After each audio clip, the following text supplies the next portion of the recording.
رسوله الكريم وعلى آله الطيبين الطاهرين المعصومين ولعنة الله على أعدائهم أجمعين. اللهم صل على محمد وعلى محمد وعجل فرجهم. الدلیل الثالث ان القول بالتحسین والتقبیح العقلیین دخالۃ فی شؤون رب العالمین الذی هو مالک کل شیء حتی العقل الی آخرہ. سلسلہ گفتگو ہمارا حسن و قبح عقلی میں تھا. ہم ادلہ دے رہے تھے کہ جو حسن و قبح عقلی کے قائل نہیں ہے یعنی اشاعرہ کے. ان کی تیسری دلیل یہ ہے کہ حسن و قبح عقلی نہیں ہے. اگر ہم قائل ہوتے ہیں اور یہ حق دیتے ہیں عقل کو کہ آپ یا ایھا العقل آپ درک کر سکتی ہیں اس حسن و قبح کو، تو گویا کہ ہم خداوند قدوس کے جو امور ہیں ان میں دخالت دے رہے ہیں. کہ کیسے کہ کس چیز کو حسن ہونا ہے، کس چیز کو قبیح ہونا ہے، یہ خدا نے فیصلہ کرنا ہے.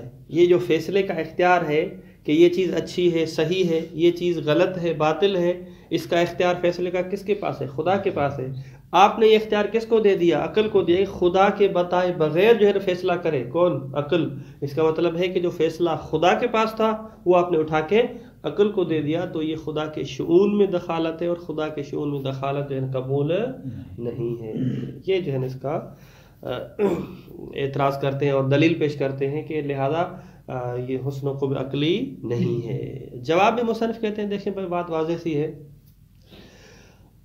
اگر ہماری مراد یہ ہو کہ ہم کہتے ہیں کہ بھائی اس چیز کو آپ حسن بنائیں، عقل کو ہم یہ دے دیں، ٹھیک ہے، تو پھر بات آپ کی صحیح ہے. ہم یہ نہیں کہہ رہے کہ عقل جو ہے نا وہ حکم لگا رہی ہے بلکہ درک کر رہی ہے. یعنی خدا نے جس چیز کے بارے میں فیصلہ کر دیا ہے، یعنی جس کو جو طبیعت دی ہوئی ہے، عقل اس کو درک کرتی ہے کہ یہ حسن ہے یا حسن نہیں ہے. کشف ہے. عقل کا دور اور عقل کا جو ہے حصہ ہے وہ کشف ہے، اور کشف سے جو ہے وہ یہ کہاں سے آتا ہے کہ ہم شؤون خداوندی میں دخالت کر رہے ہیں. تو لہذا یہ درست نہیں ہے. الدلیل الثالث ان القول بالتحسین والتقبیح العقلیین دخالۃ، یعنی اس قول کا قائل ہونا دخالت دینا ہے فی شؤون رب العالمین الذی هو مالک کل شیء حتی العقل. عقل کا بھی وہی مالک ہے. فَلَهُ أَن يَتَصَرَّفَ فِي مُلْكِهِ كَيْفَ يَشَاءُ، خدا کے لیے یہ ہے کہ کیسے جو ہے وہ اس میں تصرف کرتا ہے. وَلَازِمُ الْقَوْلِ بِأَنَّ الْعَقْلَ حَاكِمٌ، اگر ہم اس بات کے قائل ہیں کہ عقل حاکم ہے بِحُسْنِ بَعْضِ الْأَفْعَالِ، کہ بعض افعال کو حسن قرار دے، اس پر حاکم ہے. وَقُبْحِهِ، اس قول کا لازمہ کیا ہے؟ تحدید ملکہ وقدرتہ، کہ ہم خدا کی بادشاہت کو، ملک کو اور اس کی قدرت کو محدود کر رہے ہیں کہ اس حصے میں خدا کا حکم ہے اور اس حصے میں عقل کا. وَيَرَدُّهُ أَنَّ الْعَقْلَ لَيْسَ فَارِضًا عَلَى اللَّهِ تَعَالَى شَيْئًا، خدا پر فرض نہیں کر رہی. یہ عقل نہیں کہہ رہی کہ بھئی میں اس کو جو ہے وہ یہ خوبی عطا کر رہی ہوں. خدا پر فارض کرنا اور لازم نہیں ہے، بلکہ انما هو کاشف، عقل کا دور جو ہے وہ کشف ہے عن القوانین السائدۃ علی افعالہ تعالی، خدا کے جو افعال ہیں ان میں سے کیا جو ہے وہ قانون ہے. فالعقل یطالع اولا صفات اللہ الکمالیہ کالغنی الذاتی، کالغنی الذاتی، الغنا ہونا چاہیے، والعلم والقدرت الذاتیین. مثلا خدا غنی مطلق ہے، خدا کے پاس علم ہے، خدا کے پاس جو ہے نا وہ قدرت ہے. یہ ان صفات کو مطالعہ کیا. ثم یستنتج منہا تنزہہ عن ارتکاب الکبائر. یہ صفات ایک طرف، اور دوسری طرف دیکھا کہ جو ہے وہ جو قبیح ہے، قبیح فعل کبھی بھی ان صفات کی روشنی میں خدا سے سرزد نہیں ہو سکتا، خدا ان سے پاک ہے. وہکذا کما ان العقل، بالکل اسی طرح یعنی کشف ہے. عبارت اخرى ساری عبارت کا مطلب ہے کہ عقل کشف کرتی ہے کہ یہ چیز حسن ہے، یہ چیز کبھی ہے. کشف کیسے کرتی ہے؟ خدا کی صفات کو دیکھ کے حکم لگاتی ہے کہ یہ ٹھیک ہے، یہ ٹھیک نہیں ہے. البتہ یہ جہاں تک ہم نے بات کی یہ عقل عملی کی تھی. جس طرح عقل نظری ہے، جس طرح عقل نظری ہے، عقل نظری کا کیا جو ہے نا وہ کیا دور ہوتا ہے. عقل عملی، ہمارے پاس عقل کی دو قسمیں مدارک کے اعتبار سے، عقل عملی اور عقل نظری. عقل عملی یہ ہے کہ یہ عدل چونکہ فعل سے مربوط ہے، مما ينبغي ان يفعل. عقل نظری کا کیا دور ہوتا ہے؟ عقل نظری کا جو ہے نا وہ ایک تھیوری پیش کرتی ہے. یہ عقل جو ہے وہ بالکل اسی طرح جو ہے نا. جی اگر آپ کچھ فرما دیں. یہ سائدہ کتنا مطلب ہے؟ قوانین سائدہ، سائد میں عام رائج، سائد یعنی رائج.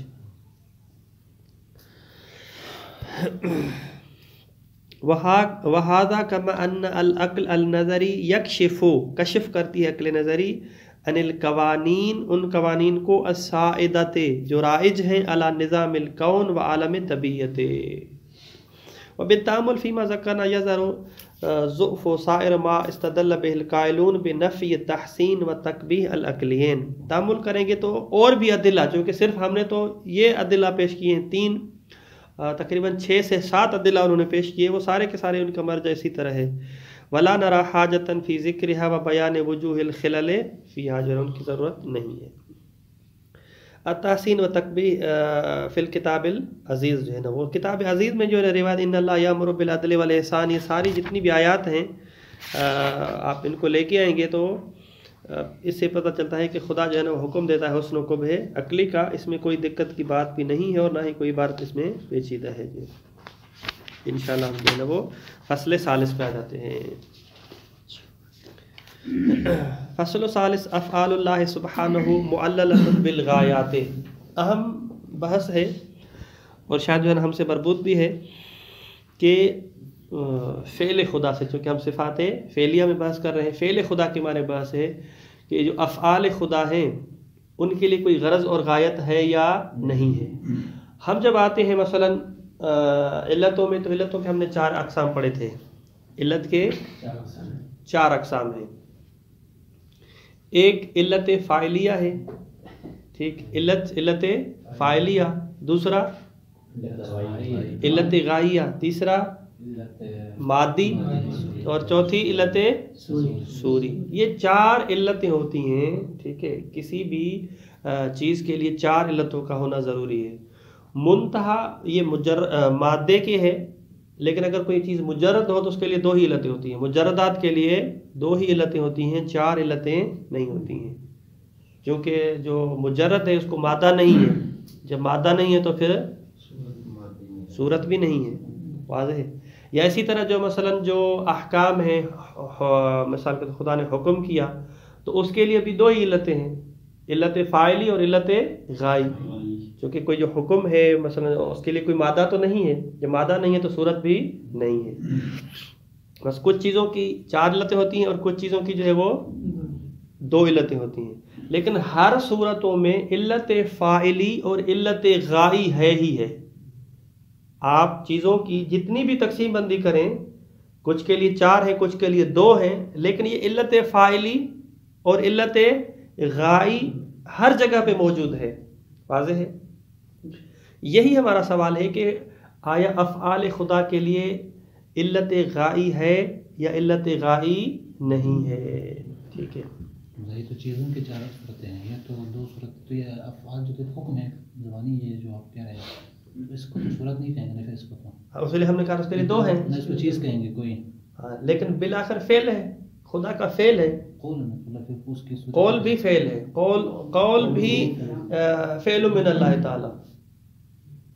خدا کا جو مثلا یعنی آپ اس کو فعل سے خارج نہیں کر سکتے نا.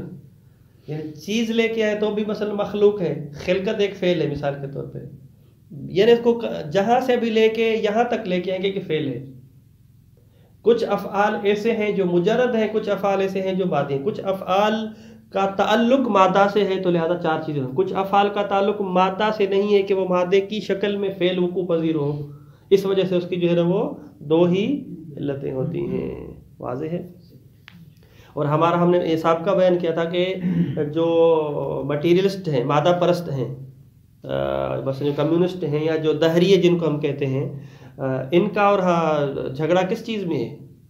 وہ 4 علتوں میں سے 2 علتوں کو مانتے ہیں، سوری اور مادی کو. نہ فاعلی کو مانتے ہیں نہ غائی کو مانتے ہیں. خصوصاً غائی کو نہیں مانتے، علت غائی کو. جب غایت نہیں ہے تو فاعل بھی نہیں ہے. خود بخود مادہ جو ہے نا وہ پھٹ کے جو ہے نا دنیا وجود میں آ گئی ہے. واضح ہے. تو اس اعتبار سے اب یہ جو علت غائی ہے، علت غائی، اس کی تھوڑی سی وضاحت سنیں، پھر آپ جب بدایہ نہایہ پڑھیں گے تو اس کی تفصیل سے پڑھیں گے. علت فاعلی کیا ہوتی ہے؟ علت فاعلی کا مطلب ہوتا ہے کہ وہ جو فعل وقوع پذیر ہو رہا ہے، فاعل اس کو انجام دے رہا ہے اور اس کو تحقق اور وجود بخش رہا ہے. ٹھیک ہے. فاعل اس کو کیا دے رہا ہے؟ وجود بخش رہا ہے. اگر فاعل نہ ہوتا تو اس کو وجود ملتا؟ نہیں ملتا. گویا کہ اس کو وجود دینے والی جو علت ہے وہ علت فاعلیہ ہے. ٹھیک ہے، چاہے اس کا وجود حقیقی ہو یا چیزوں سے ملا کے اس کو وجود دے دیں، یہ پھر الگ سی بات ہے.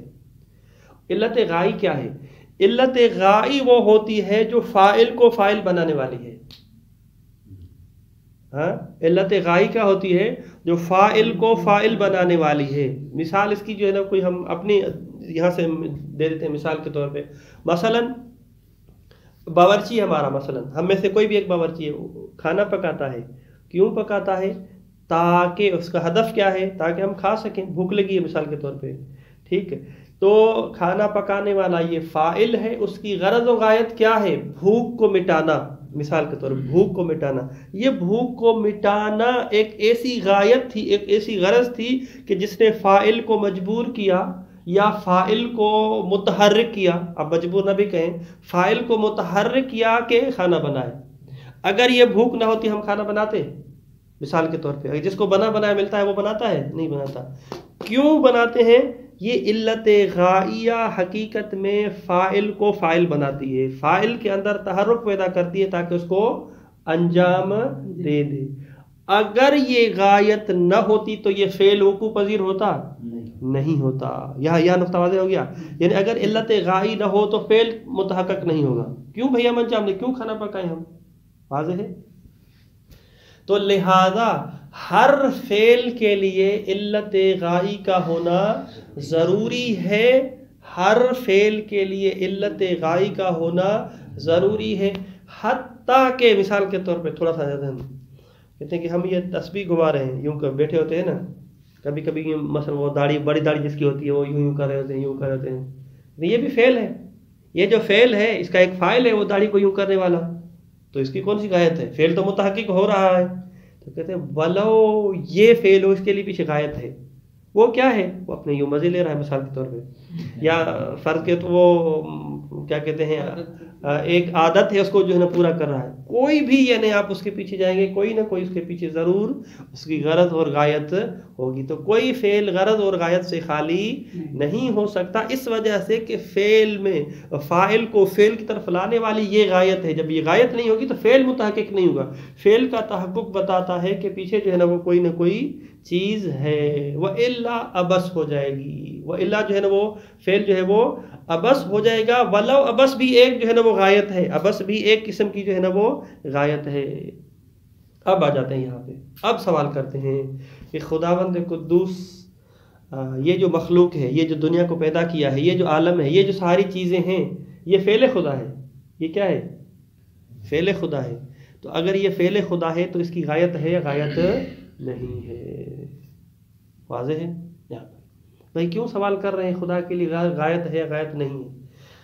کہتے ہیں غایت کی جس طرح ہم نے ایک خصوصیت کیا بنایا خادم، ایک خصوصیت یہ بنائی کہ فاعل کو فاعل بناتی ہے، اس فعل کو تحقق میں جو ہے نا وہ لے کے آتی ہے. کہتے ہیں کیوں لے کے آتی ہے؟ اس کا تھوڑا سا اور فلسفہ بیان کریں. اس وجہ سے کہ فاعل محتاج ہوتا ہے، فاعل کے اندر ایک نقص ہوتا ہے، فاعل کے اندر ایک ضرورت ہوتی ہے، فاعل کے اندر ایک احتیاج ہوتی ہے، جس کی وجہ سے وہ غایت اس کو وادار کرتی ہے، متحرک کرتی ہے کہ اس کو انجام دے دیں. اس وجہ سے فاعل ایک غرض رکھتا ہے اور غرض جو ہے وہ اس کو تکمیل ہوتی ہے. یعنی غایت کا مطلب ہی تھوڑا سا اس کو آپ جو ہے نا وہ کلی نہ لے لیں، میں صرف سمجھانے کا، غایت کا مطلب یہ ہے کہ فاعل ہمیشہ اپنے نقص اور احتیاج اور ضرورت کو پورا کرنے کے لیے اس فعل کو انجام دیتا ہے جس کی طرف اس کو یہ غایت دھکیل کے لے جاتی ہے. واضح ہے. یعنی غایت کا مطلب یہ ہے کہ آپ فعل کو انجام دے رہے ہیں چونکہ اس کے اندر آپ کو احتیاج ہے اور نقص ہے. اگر اس طرح غایت کا مطلب یہ ہے تو آیا پھر خداوند قدوس کے لیے ان کے افعال کے لیے غایت ہے یا غایت نہیں ہے؟ یہ پورا ایک جو ہے مرحلہ واضح ہو گیا یا نہیں ہو گیا؟ واضح ہے. ٹھیک. یہاں پر فرماتے ہیں کلی دو نظریے ہیں سب سے پہلے، پھر جو ہے نا اسے آگے چند نظریات نکلیں گے. خداوند قدوس کے دوبارہ سوال کرتا ہوں، عربی میں اس کو کہتے ہیں حل افعال اللہ سبحانہ معلل بالغایات ام لا. یعنی ان جو افعال خدا ہیں ان کو ہم غایت سے علت دے سکتے ہیں کہ خدا نے یہ فعل انجام دیا ہے، اس کی علت یہ ہے. معلل بالغایات ہے یا نہیں ہے؟ اساسی دو نظریے ہیں. پہلا نظریہ یہ ہے کہ خداوند قدوس کے افعال کے لیے کوئی غرض و غایت نہیں ہے، خدا کے افعال معلل بالغایات نہیں ہے، یہ اشاعرہ کا نظریہ ہے۔ کس کا نظریہ ہے؟ اشاعرہ کا نظریہ ہے۔ کہتے ہیں کیوں؟ کہتے ہیں آپ نے ابھی نہیں کہا کہ غایت اور غرض کس کے لیے ہوتی ہے؟ استکمال کے لیے ہوتی ہے، حاجت کے لیے ہوتی ہے، ضرورت کے لیے ہوتی ہے، اور خداوند قدوس کامل ہے، ناقص ہے ہی نہیں، خدا جو ہے نا وہ محتاج نہیں ہے، خدا کو کوئی ضرورت نہیں ہے۔ جب ضرورت نہیں ہے تو اس کا فعل جو ہے نا کیوں کسی غایت پر مشتمل ہو؟ لہذا خدا کے افعال کے لیے کوئی غرض و غایت نہیں ہے۔ واضح ہے؟ یہ کس کا نظریہ ہے؟ اشاعرہ کا۔ انشاءاللہ اس کی ہم دلیل کو جو ہے اسی سے جو ہے نا وہ تفصیل سے پڑھیں گے، لیکن موٹا موٹا آپ یہ سن لیں کہ افعال خدا معلل بالغایات نہیں ہے، کس کا نظریہ ہے؟ اشاعرہ کا نظریہ ہے۔ دلیل ان کی یہ ہے چونکہ جو ہے نا وہ غایت ہوتی ہے استکمال کے لیے، اور خدا جو ہے نا پہلے سے کامل ہے۔ دوسرا نظریہ ہے کہ افعال خدا معلل بالغایات ہیں، معلل بالغایات ہیں۔ پھر یہاں پر ایک متکلمین کا نظریہ ہے یعنی عدلیہ کا، اور دوسرا جو ہے نا وہ حکماء کا نظریہ ہے۔ معلل بالغایات، جب ہم مثبت آ گئے کہ غایت ہے جو ہے نا وہ غرض ہے، تو غرض جو ہے وہ ایک متکلمین کا نظریہ ہے، ایک جو ہے وہ کس کا نظریہ ہے؟ حکماء کا نظریہ ہے۔ حکماء کے نظریے کو ہم شاید آخر میں جا کے بیان کریں گے، سب سے پہلے آتے ہیں جو ہے نا وہ متکلمین کے نظریے کے بارے میں۔ متکلمین کہتے ہیں کہ بھائی دیکھیں اشاعرہ حضرات، آپ کو یہ جو اشتباہ ہوا ہے کہ افعال خدا کے لیے غرض غایت نہیں ہے، چونکہ آپ غرض کی باز گشت دے رہے تھے فاعل کی طرف اور پھر استقبال کی بات کر رہے تھے، تو کہتے ہیں کہ ایک غرض ہوتی ہے فاعل کے ساتھ مربوط ہوتی ہے، اور ایک غرض ہوتی ہے جو فعل کے ساتھ مربوط ہوتی ہے، یعنی ایک غرض فعلی ہوا کرتی ہے اور ایک غرض فاعلی ہوا کرتی ہے، ایک غرض فعلی اور ایک غرض فاعلی۔ ٹھیک، تو آپ کا سارا اشکال اس صورت میں آتا ہے کہ جب ہم غرض کو معلق کریں فاعل کے ساتھ، تو پھر کہیں گے کہ یہ اس فعل کا جو فاعل ہے یہ غرض اس کی طرف راجع ہے، لہذا درست نہیں ہے۔ لیکن اگر بذات خود ہم کہیں کہ اس فعل کی ایک غرض ہے، اس فعل کی اس کی باز گشت کس کی طرف ہے؟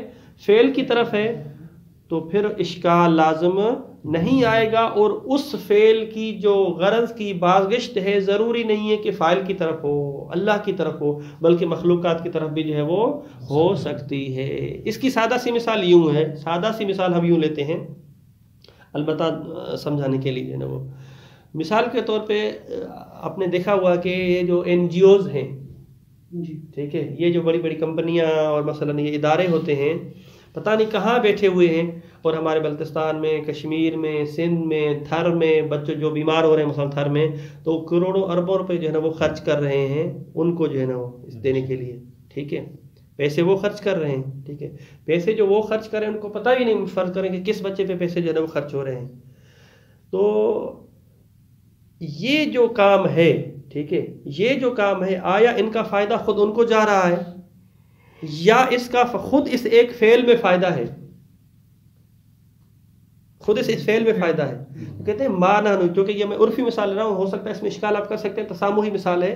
کہتے ہیں ضروری نہیں ہے کہ اس جو فعل ہے اس کی غرض و غایت کا فائدہ اور اس فاعل کی طرف جا رہا ہو، خود فعل کے اندر ہی ہوتا ہے، جو ضروری کہ فاعل کو ہو، کسی اور مخلوق کو بھی فائدہ ہو سکتا ہے، اس وجہ سے بھی انسان جو ہے نا کوئی کام کر سکتا ہے۔ واضح ہے؟ تو یہاں پر جو ہے نا ان کو فائدہ نہیں ہو رہا ہے اس فعل کے اندر، پیسے خرچ کرنے کے اندر، مثلا ایک کمپنی بنانے کے اندر، ایک فیکٹری بنانے کے اندر، لیکن باقی لوگوں کو فائدہ ہو رہا ہے، تو ضروری نہیں کہ فائدہ ہمیشہ فاعل کو ہو، باقی لوگوں کو بھی ہو سکتا ہے۔ ہمارے معاشرے میں کتنے ایسے کام ہیں کہ جو کرنے والے کچھ اور ہوتے ہیں، اس کا فائدہ جو ہے وہ خود فاعل کو نہیں ہوتا ہے۔ ہم نے جو ہے نا وہ ہو سکتا ہے آپ کی اس میں جو ہے نا وہ ہو، کیا کہتے ہیں، اسکولوں میں ہو، ایک سندھی میں ہمارا سبق تھا کہ ایک شخص تھا بوڑھا، جو ہے نا وہ درخت، آم کا درخت لگا رہا تھا، آم کا درخت لگا رہا تھا، بوڑھا تھا بالکل جو ہے نا وہ، تو اس نے پوچھا کہ بابا یہ جو نا درخت ہے آپ لگا رہے ہیں کتنے سالوں میں بڑا ہوگا؟ اس نے کہا 10-15 سال تو لگ جائیں گے اس کو۔ اس نے کہا تب تک آپ زندہ رہیں گے اور اس کا پھل کھائیں گے جو لگا رہے ہیں؟ اس نے کہا میں لگا رہا ہوں اس نیت سے نہیں کہ میں اس کا پھل کھاؤں، بلکہ جو رہیں گے اس کا پھل کھائیں گے۔ واضح ہے؟ تو ضروری نہیں کہ جو کام کرنے والا ہو اس کا فائدہ اسی فاعل کو ہو، بلکہ اور کو بھی ہو، تب بھی ہم کہتے ہیں کہ یہ جو فعل، یہ نقطہ یہ ہوا، اساسی نقطہ یہ کہ یہ جو فعل انجام دیا جا رہا ہے اس فعل میں ایک غرض ہے. واضح ہے؟ اس آم کے درخت لگانے میں ایک غرض ہے، ویسے فضول نہیں ہے. کمپنی بنانے میں ایک غرض ہے، ویسے فضول نہیں ہے. تو لہذا فعل کے اندر غرض ہے، منتہا کبھی وہ غرض فاعل کو بھی فائدہ دیتی ہے اور دوسروں کو بھی دیتی ہے، اور کبھی جو ہے اس فعل کا فائدہ فاعل کو نہیں ہوتا ہے بلکہ باقی مخلوقات کو ہوتا ہے.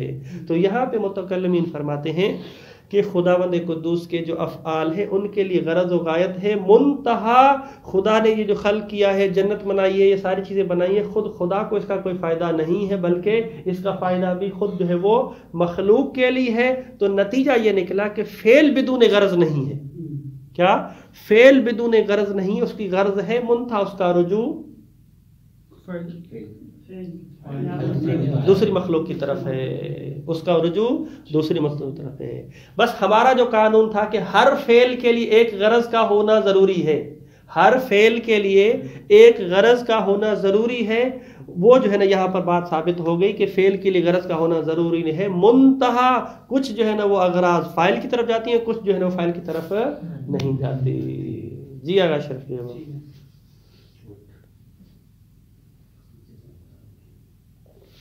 واضح، یہاں تک نقطہ جو ہے نا وہ واضح ہے. اس طرح جی اسی پہ جو ہے نا ابھی آتے ہیں، اسی پہ جو ہے نا آتے ہیں، اور آپ جو ہے نا وہ قلم ساتھ دیں تو یہ چیزیں لکھ لیں کیونکہ میں جو بیان کر رہا ہوں تو آپ کے لیے جو ہے نا فائدہ ہو جائے. اب ہم نے جو ہے نا کہا کہ اس کا فائدہ جو ہے نا وہ حکمہ کا قول ہم بعد میں بیان کریں گے. اس کو ہم نے بازگشت دی کہ افعال خدا کے لیے افعال خدا جو ہے وہ ابس نہیں ہے، ٹھیک ہے، ابس نہیں ہے بلکہ ان کے لیے غرض ہے، اور غرض جو ہے وہ راجع ہو رہی ہے کس کی طرف؟ مخلوق کی طرف. تو یہاں پر تقریباً 4 سے 5 یا 6 قول ہیں. تو پھر وہ غرض کیا ہے؟ خدا نے کیوں اس عالم کو پیدا کیا، اس کا ہدف کیا ہے؟ خلقت مخلوق کا جو ہے وہ ہدف کیا ہے؟ پہلا ہدف جو ہے نا وہ رحمت ہے، ٹھیک ہے، یعنی خداوند قدوس نے اس عالم کو پیدا کیا تاکہ اپنی رحمت ان پر سرشار کرے، اپنی رحمت ان پر جو ہے نا نازل کرے، ٹھیک ہے. ظاہری بات ہے اس کی جو غرض ہے، ابھی ہم دیکھیں سوال یہ کر رہے ہیں، دوبارہ میں تھوڑا سا اس کو خلاصہ کروں. افعال خدا جو ہیں، جو فعل خدا ہے اس کے لیے غرض ہے، اور وہ غرض راجع ہے کس کی طرف؟ مخلوق کی طرف. تو ہمارا سوال کیا ہے کہ وہ غرض کیا ہے؟ کس غرض کی خاطر؟ غرض بھی ہے، راجع ہے مخلوق کی طرف، لیکن وہ غرض کیا ہے؟ کون سی غرض ہے؟ واضح ہوا صاحب؟ تو وہ ہم نے کہا وہ غرض کیا ہے؟ اس کے پہلا قول یہ ہے کہ رحمت ہے، یعنی اپنی رحمت دینے کے لیے خدا نے اس مخلوق کو پیدا کیا. بھائی کہاں سے آپ کہہ رہے ہیں؟ کہتے ہیں کہ الا من رحم ربک، ٹھیک، یہ آپ اس کو درست کر لیں شاید، وَلِذَالِكَ خَلَقَهُمْ، ٹھیک ہے، الا من رحم ربک، صحیح، الا من رحم ربک. اس سے پہلے ایک آیت ہے، الا یہ کہ خدا کسی پر رحم کو، وَلِذَالِكَ خَلَقَهُمْ، یہاں سے وَلِذَالِكَ یعنی اس رحمت کی وجہ سے خلقہم، خدا نے مخلوق کو پیدا کیا. سورہ ہود میں جو ہے نا وہ دیکھ لیجیے نا وہ آیت نمبر بتا دیں، 119. اسی کے ساتھ ایک دوسری حدیث ہے، یعنی الا من رحم ربک ولذالک خلقہم، ولذالک یعنی رحمت کی وجہ سے. جی اگر جعفر دوسرا ہے امام صادق علیہ السلام کا فرمان، خلقہم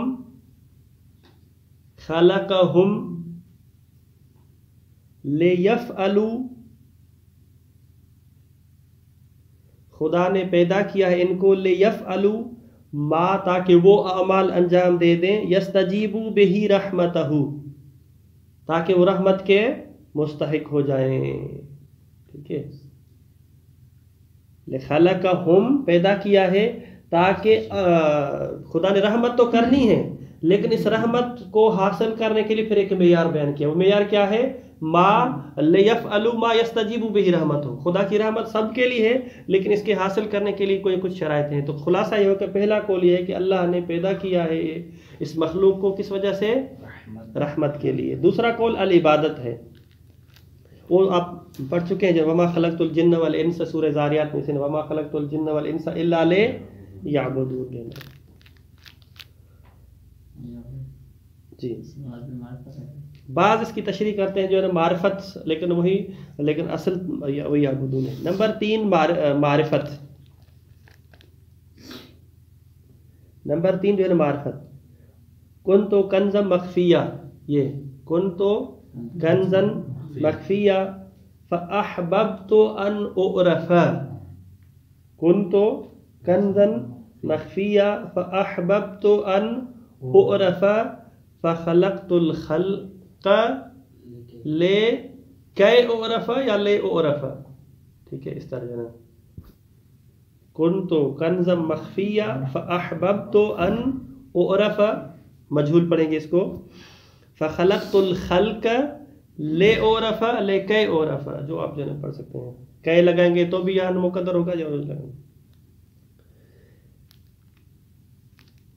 تو دوسری جو ہے نا وہ غرض کیا ہو گئی، خود جو ہے نا معرفت خدا ہے، خدا نے اس وجہ سے مخلوق کو پیدا کیا کہ خدا کی پہچان ہو، پہچان کے لیے جو ہے نا وہ غرض جو ہے وہ پہچان ہے۔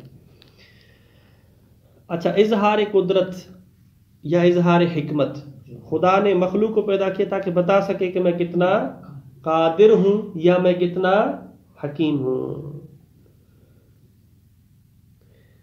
اس میں جو ہے نا وہ 2 روایت پیش کی ہیں امام صادق علیہ السلام سے، لما خلق اللہ الخلق، لما خلق اللہ الخلق فقال ان اللہ لم يخلق خلقہ عبثا، اشارہ کا رد ہو گیا کہ عبث پیدا نہیں کیا ہے، لما خلق اللہ الخلق فقال ان اللہ لم يخلق خلقہ عبثا بل خلقہم لإظہار قدرتہ، بل خلقہم لإظہار قدرتہ، گویا کہ یہاں پہ امام صاحب علت بیان کر رہے ہیں تاکہ اپنی، اچھا دوسری روایت میں بل خلقہم لإظہار حکمتہ، اسی طرح یعنی بالکل سیم ٹو سیم ہے، فرق کیا ہے لإظہار حکمتہ، تو خداوند قدوس نے مخلوق کو پیدا کیا تاکہ جو ہے نا وہ ہو سکتا ہے یہ والا قول اور جو ہے نا وہ معرفت والا قول، معرفت جب ہوگی تو پتہ چلے گا کہ خدا کتنا قادر ہے، ان کی بازگشت جو ہے نا وہ ایک ہی طرف ہو جائے، لیکن اس کا الگ الگ بیان کیا ہے۔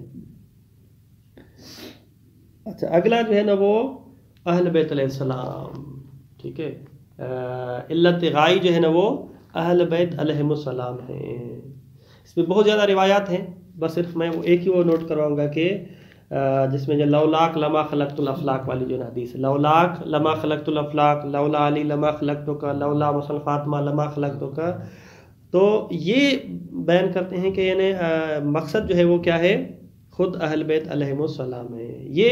اور نہج البلاغہ میں ایک جو ہے نا وہ حدیث ہے اور اس پہ جو ہے نا وہ بہت دقت بھی ہے، بحث بھی کریں کہ نحن صنائع اللہ، آپ پچھلے جو ہے نا دن اس پہ بہت بحث ہوئی تھی، نحن صنائع اللہ، یا کو حمزہ میں تبدیل کریں تو صنائع اللہ، نحن صنائع اللہ والناس بعد صنائع لنا، نحن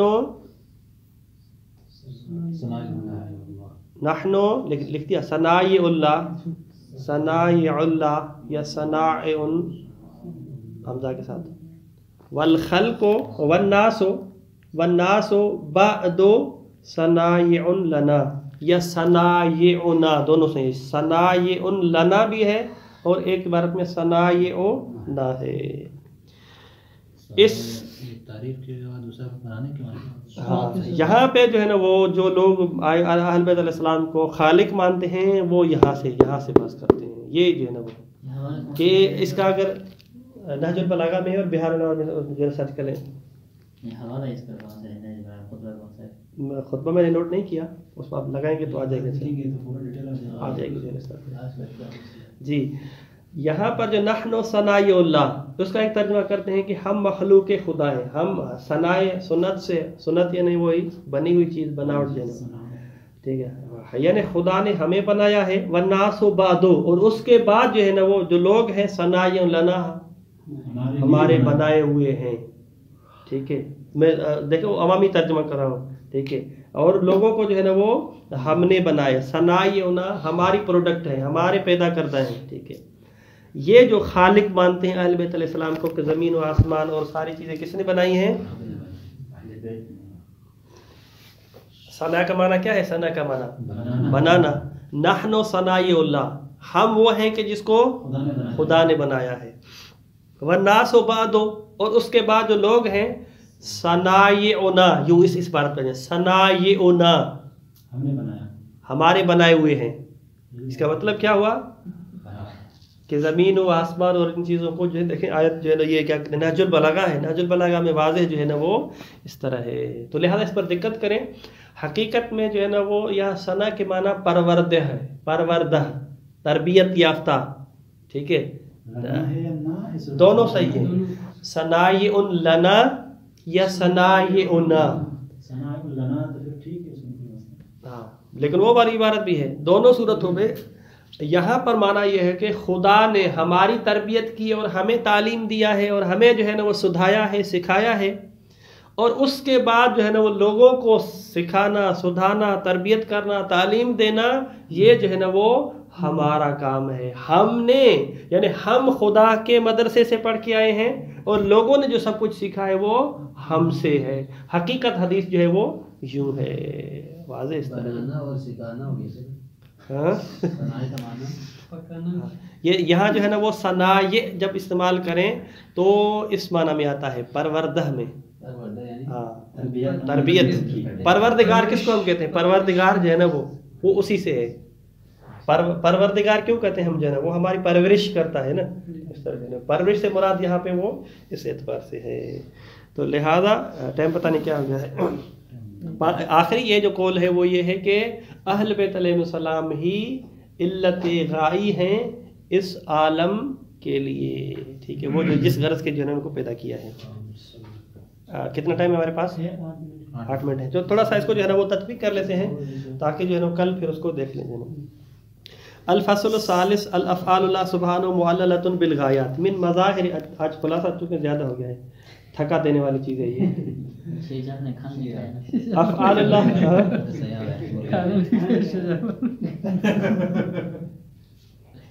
افعال اللہ سبحانہ معللۃ بالغایات من مظاہر عدلہ تعالی و حکمتہ.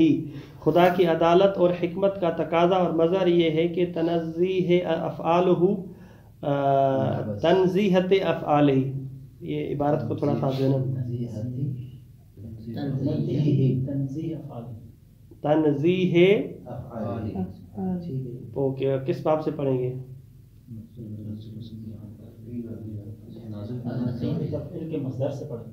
ہاں اس کو جو ہے نا سبحان عن العبث واللزوم اقترانها بالغایات والاغراض. کہ تقاضا یہ ہے کہ ہم پاک قرار دیں خداوند قدوس کے افعال کو عبث سے، اور یہ کہ وہ غایات اور اغراض سے الگ ہوں، اس سے ہم اس کو پاک قرار دیں. بلکہ کہیں کہ نہیں، لازم ہے کہ خدا کے جو افعال ہیں وہ غایات کے ساتھ اور اغراض کے ساتھ ہوں. وهذه المسألة من المسائل التي تشاجرت فيها العدلیہ والاشاعرہ. یہ وہ مسئلہ ہے کہ جس میں بہت زیادہ جھگڑا ہوا ہے ان دونوں کے درمیان. فالاولی علی الایجاب، عدلیہ جو ہے وہ ایجاب میں ہے کہ ہیں افعال کے لیے غرض و غایات، وثانی علی السلب کلن جو ہے نا. واستدلت العدلیۃ علی مدعا بان الخلو الفعل عن الغایت والغرض یعد لغوا وعبثا. اگر کوئی غرض و غایت نہ ہو تو خدا کا فعل کیا ہو جائے گا؟ عبث ہو جائے گا. وهو من القبائح الاکلیۃ، یہ تو کبھی ہے. واللہ تعالی منزہ عن القبائح فلا بد ان تكون افعاله مقترنۃ باغراض ومعللۃ بغایات. والمهم في هذا المجال التحقیق حول دلیل الاشاعرہ. اشاعرہ کیا کہتے ہیں؟ علی انکار کون افعال تعالی معللۃ بالغایات. اما دلیل و نظریۃ العدلیہ فهو واضح، کیونکہ عبث ہو جائے گا، لہذا عبث جو ہے وہ نہیں ہو سکتا. لأن هذه المسألة كما تقدم من نوع فروع مسألة التحسين والتقبيح العقليين. فنقول استدلت الأشاعرة على مذهب بأنه لو كان فعله لغرض لكان ناقصا لذاته مستكملا بتحصيل ذلك الغرض.